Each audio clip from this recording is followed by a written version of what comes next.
Hi friends, welcome to Sriyarsha cooking channel. నేను మీ సరిత. ఇవాల్టి మన రెసిపీ వచ్చి traditional tasty and healthy sweets ఎక్కువగా లేని కాలం నుండి లెక్కలేనన్ని స్వీట్స్ ఉన్న ఇప్పటి కాలం వరకు కూడా ఇష్టంగా చేసుకొని తినే టేస్టీ అండ్ హెల్తీ స్వీట్స్. మరి ఆలస్యం చేయకుండా టేస్టీ అండ్ హెల్తీ స్వీట్ ఎలా చేయాలో ఇప్పుడు చూసేద్దాం. దీనికోసం స్టవ్ ఆన్ చేసి ఒక ప్యాన్ పెట్టేసుకొని 2 టేబుల్ స్పూన్ల నెయ్యి వేసుకొని, నెయ్యి కొద్దిగా వేడెక్కిన తర్వాత ఇలా కట్ చేసి పెట్టుకున్న డ్రై ఫ్రూట్స్ని వేసుకోవాలి. నేను కొన్ని కాజు, కొన్ని బాదం వేసి సిమ్లో ఒక 30 సెకండ్స్ పాటు వేయిస్తున్నాను.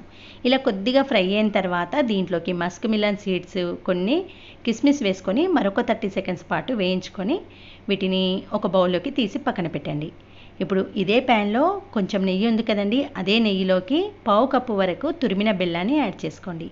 తర్వాత ఏ కప్పుతోటి బెల్లం తీసుకున్నామో అదే కప్పుతోటి 3 కప్పుల నిండా వాటర్ యాడ్ చేసుకొని, బెల్లం అనేది జస్ట్ వాటర్లో కరిగిపోతే సరిపోతుంది, పాకం రానవసరం లేదు.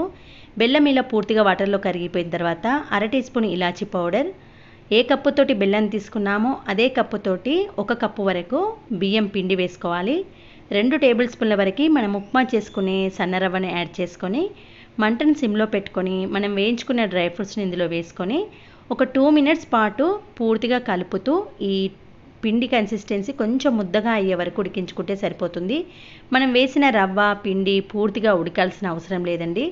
జస్ట్ ఇలా ప్యాన్ నుంచి ఈ ముద్ద అనేది సపరేట్ అయ్యే వరకు ఇలా కలుపుతూ ఒక 2 మినిట్స్ పాటు ఉడికించుకోవాలి.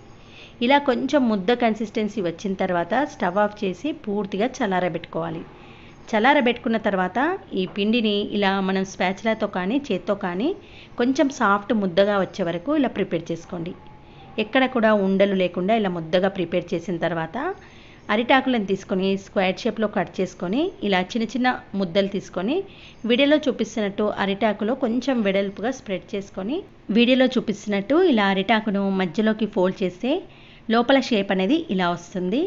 మిగతా వాటిని కూడా ఇలానే ప్రిపేర్ చేసుకోండి. మనం తీసుకున్న బియ్యం పిండి రవ్వ క్వాంటిటీ తగ్గట్టు ముందుగానే అరిటాకులను ఇలా స్క్వేర్ షేప్లో కట్ చేసుకొని ఇలా ఒక 2-3 అన్నిటిని ప్రిపేర్ చేసుకున్న తర్వాత స్టవ్ ఆన్ చేసి ఒక వెడల్పుగా ఉన్న గిన్నెను పెట్టేసుకొని సగం కన్నా కొంచెం తక్కువగా నీళ్ళని వేసుకోండి.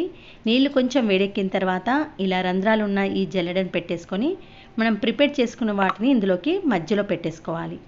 పెట్టిన తర్వాత దీనిపైన మూత పెట్టి మీడియం ఫ్లేమ్లో ఫస్ట్ ఒక 5 నిమిషాల పాటు ఉడికించుకోండి. 5 మినిట్స్ తర్వాత మళ్ళీ మంటను సిమ్లో పెట్టుకొని మరొక 5 నిమిషాల పాటు ఉడికించుకొని అప్పుడు ఒక 10 మినిట్స్ తర్వాత మూత తీసి చెక్ చేయండి. మధ్యలో పెట్టిన ఈ పిండి అనేది చేతులకు అతుక్కోకుండా ఇలా స్మూత్గా ఉంది అంటే పర్ఫెక్ట్గా ఉడికినట్టు. ఇప్పుడు స్టవ్ ఆఫ్ చేసి పూర్తిగా చల్లారిన తర్వాత వీటిని అరిటాకుల నుంచి బయటకు తీసి అప్పుడు టేస్ట్ చేసి చూడండి. చాలా అంటే చాలా బాగుంటుంది. నోట్లో వేస్తే అలా కరిగిపోతాయి. ఎన్ని తిన్నా తినాలనిపించేంత కమ్మగా ఉంటుంది. టేస్టే కాదండి, హెల్త్ పరంగా కూడా చాలా మంచిది. అప్పటి కాలంలో ఈ స్వీట్స్ ఎక్కువగా లేనప్పుడు ఇలా చేసుకునేవారు. టేస్ట్తో పాటు ఎన్నో ఆరోగ్య ప్రయోజనాలున్న ఈ హెల్తీ స్వీట్ను మీరు కూడా ఒకసారి ట్రై చేయండి. ట్రెడిషనల్ స్వీట్ అయిన ఆకుపేనీలు, మా సైడ్ అయితే వీటిని ఆకుపేనీలు అని పిలుస్తారండి.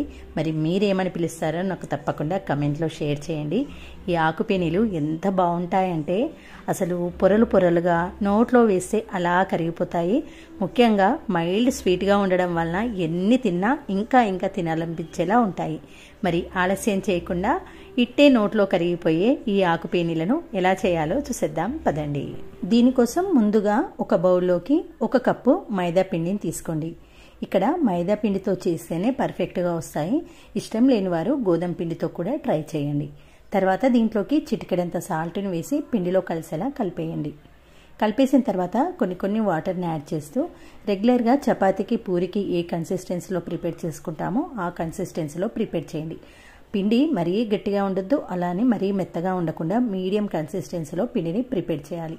పిండి కొంచెం గట్టిగా ఉంటేనే మనం ఎంత సన్నగా అంటే అంత సన్నగా రోల్ చేయొచ్చు.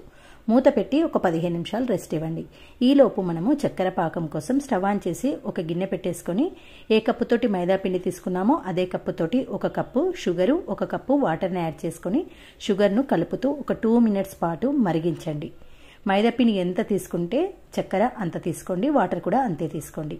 తర్వాత ఇలా కొంచెం మరిగేటప్పుడు 1/2 టీ స్పూన్ యాలకుల పొడిని వేసి కలిపేయండి. ఇక్కడ పాకము మరీ తీగ పాకం కాకుండా కొంచెం స్టిక్కీగా ఉండాలి. అంటే పాకం వచ్చే ముందు స్టవ్ ఆఫ్ చేసుకోవాలి మనము. చూడండి, కొంచెం కలర్ చేంజ్ అయ్యి ఇలా స్టిక్కీగా ఉంది అంటే పాకం మనకు వచ్చేసినట్టు. ఇలా జిగురు పాకం వచ్చిన తర్వాత దీంట్లోకి ఒక 2-3 చుక్కల నిమ్మరసం యాడ్ చేస్తే క్రిస్టల్ స్టేజ్కి మారకుండా అలాగే ఉంటుంది పాకము. ఇప్పుడు ఓసారి నిమ్మరసం వేసి కలిపేసి మూత పెట్టి పక్కన పెట్టండి. ఈలోపు పిండి కూడా చక్కగా నానుతుంది. మళ్ళీ ఒక 2 మినిట్స్ పాటు పిండిని నీట్ చేసి, మనము రెగ్యులర్గా పూరికి ఎంత పిండి తీసుకుంటామో అంత పిండిని తీసుకుంటూ అన్ని పార్ట్స్ను ఇలా డివైడ్ చేసుకోండి. ఈ పిండి ముద్దలను ఒక బౌల్లో వేసి ఎప్పటికప్పుడు మూత పెట్టి కవర్ చేస్తుండాలి. ఒక్కొక్క ముద్దను తీసుకుంటూ ఇలా చపాతీ పీట పైన పొడి మైదా పిండిని చల్లుకుంటూ కొంచెం సన్నగా రోల్ చేయండి. ఇలా ఎంత సన్నగా ఉంటే లేయర్స్ అన్ని ఎక్కువగా వస్తాయి. అన్ని చపాతీలను ప్రిపేర్ చేసిన తర్వాత ఒక్కొక్క చపాతీ పైన ఇలా కొద్దిగా నెయ్యిని కొంచెం మైదా పిండిని చల్లుకుంటూ అన్ని చపాతీలను పేర్చుకోవాలి. ప్రతి ఒక్క చపాతీకి మధ్యలో కొంచెం నెయ్యి, మైదా పిండి. ఇలా ముందుగానే 5-6 చపాతీలను ఒకేసారి ప్రిపేర్ చేసుకొని ఈ మాదిరిగా చేసుకోవాలి. ప్రతి ఒక్క చపాతీ పైన ఒక 1/2 టీ స్పూన్ నెయ్యి, ఒక 1/2 టీ స్పూన్ వరకు మైదా పిండిని స్ప్రింకిల్ చేసి కొంచెం స్ప్రెడ్ చేయండి. తర్వాత ఇలా గట్టిగా దగ్గరికి రోల్ చేయండి. రోల్ చేసి ఈవెన్గా అన్ని వైపులా సమానంగా వచ్చేటట్టు మళ్ళీ రోల్ చేసుకొని ఇలా వీడియోలో చూపిస్తున్నట్టు నైఫ్తో 1/2 ఇంచ్ వచ్చేటట్టు అన్ని పీసెస్గా కట్ చేసుకోండి. కట్ చేసిన తర్వాత ఒక్కొక్క పీస్ను ఇలా రౌండ్ షేప్లోకి తెచ్చుకొని మళ్ళీ చపాతీ కోలతో కొంచెం పైనే స్ప్రెడ్ చేయండి. చిన్న పూరీలు ఎలా చేసుకుంటామో అలా చేయాలి. అలా అని మరీ గట్టిగా స్ప్రెడ్ చేసుకుంటూ రోల్ చేయొద్దు. అలా చేస్తే మనకు లేయర్స్ అనేది విడిపోకుండా అలాగే ఉంటుంది. వీడియోలో చూపిస్తున్నట్టు ఇలా అన్ని బిళ్ళలను పూరీలాగా చేసుకొని ఇలా ముందుగానే సిద్ధంగా పెట్టుకోవాలి. పెట్టుకున్న తర్వాత డీప్ ఫ్రై కోసం సరిపడా బాండిలో ఆయిల్ వేసుకొని ఆయిల్ చక్కగా వేడెక్కిన తర్వాత ఇలా ఒక్కొక్క పూరిని ఇందులోకి వేసుకొని మంటను సిమ్లో పెట్టుకొని అటు ఇటు టర్న్ చేస్తూ లైట్ గోల్డెన్ బ్రౌన్లో వచ్చే వరకు డీప్ ఫ్రై చేయాలి. ఈ పూరీలు చాలా లేయర్స్ ఉంటాయి కాబట్టి టోటల్గా సిమ్లో పెట్టుకొని ఇలా అటు ఇటు టర్న్ చేస్తూ డీప్ ఫ్రై చేయండి. ఇలా నూనెను దానిపైన వేయడం వల్ల పొరలు అనేది విడిపోతాయి. అప్పుడు మనకు లేయర్స్ అనేది సపరేట్ అవుతుంది. అన్ని పూరీలు ప్రిపేర్ చేసుకున్న తర్వాత పాకం వేడివేడిగా ఉన్నప్పుడే వీటిని ఒక్కొక్క దానిని అందులో వేసుకుంటూ జస్ట్ ఒక 10 సెకండ్స్ మాత్రమే ఉంచండి. అలా ఉంచితేనే ఇవి క్రిస్పీగా వస్తాయి. మీరు పాకంలో ఎక్కువసేపు డిప్ చేశారంటే ఇవి మెత్తగా అయిపోతాయి. అయితే మనం ఇవన్నీ ప్రిపేర్ చేసే వరకు పాకం కనుక చల్లారిందనుకోండి, మళ్ళీ పాకాన్ని వేడిగా ప్రిపేర్ చేయాలి. వేడి పాకంలో వేస్తేనే ఇవి షుగర్ పాకం అనేది అబ్జర్వ్ చేసుకుంటుంది. ఇంకా మీకు ఇష్టం అనిపిస్తే పైన ఇలా స్ప్రింకిల్ చేసుకోండి షుగర్ను. చూడడానికి బాగుంటుంది, తినేటప్పుడు మధ్యలో తగులుతుంది కూడా. అంతేనండి, ఎంతో క్రిస్పీగా జ్యూసీగా ఉండే ఆకు పేనీలు రెడీ అయిపోయాయి. చాలా బాగుంటాయి. ఇంటికి ఎవరైనా స్పెషల్ గెస్ట్ వచ్చినప్పుడు కానీ ఏదైనా అకేషన్స్ అప్పుడు కానీ స్పెషల్గా చేయాలనుకుంటే తప్పకుండా ఈ స్వీట్ను ట్రై చేయండి. మైల్డ్ స్వీట్గా ఉంటాయి, క్రిస్పీగా ఉంటాయి, నోట్లో వేస్తే అలా కరిగిపోతాయి. చాలా బాగుంటాయి. తప్పకుండా ట్రై చేసి ఎలా వచ్చిందో మీ ఫీడ్బ్యాక్ను కమెంట్ సెక్షన్లో పోస్ట్ చేయండి. ఓకే ఫ్రెండ్స్, మరి ఈ ట్రెడిషనల్ స్వీట్ ఆకు పేనీలు మీ అందరికీ నచ్చితే వీడియో చూసిన వెంటనే ఒక లైక్ చేసి మీ ఫ్రెండ్స్తో రిలేటివ్స్తో షేర్ చేయండి. Thanks for watching.